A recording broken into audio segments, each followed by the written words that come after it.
কোনজন আপনি, ভালো জন না খারাপ জন? আপনিই বলেন আমি ভালো জন না খারাপ জন। এই প্রশ্ন আমাকে করবেন না প্লিজ, এই মিস্ট্রি কেউ সলভ করতে পারবে না। It's very confusing.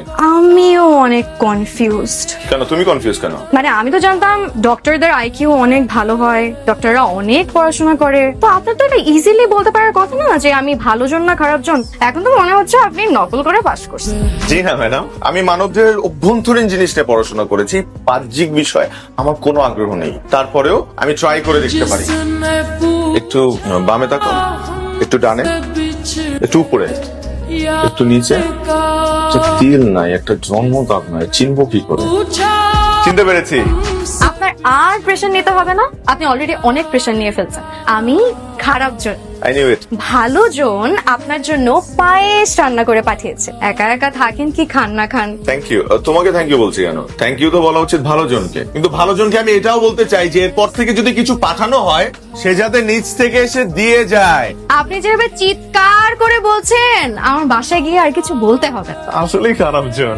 এই শুনেন, খাবারটা খেয়ে কিন্তু বলবেন কেমন হয়েছে। মানে ভালো ভালো যদি রিভিউ দেন তাহলে রোজ রোজ ভালো ভালো খাবার পাবেন। অবশ্যই।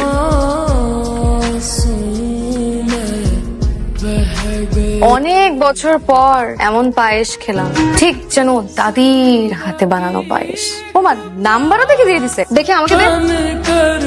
আমি অত বুড়ি নই যে আমার পায়েস খেলে কারোর দাদির কথা মনে পড়ে যাবে। তুমি আমাকে আমার জীবনের সবচেয়ে স্পেশাল মানুষটির কথা মনে করিয়ে দিয়েছো, তাই আজ থেকে তুমিও আমার জীবনের স্পেশাল একজন।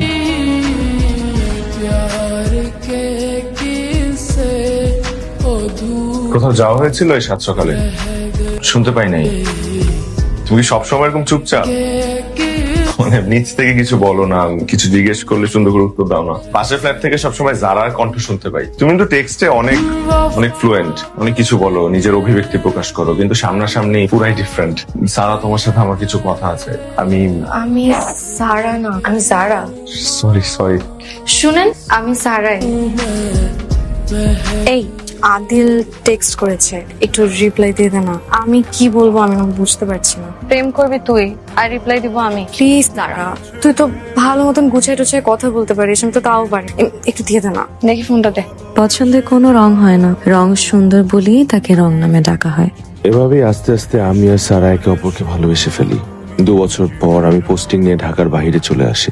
দূরত্ব বাড়লেও আমাদের ভালোবাসার কমতি কখনোই ছিল না। স্পেশাল দিনে স্পেশাল পায়েস খাওয়াতে সারা কখনোই ভুলতো না।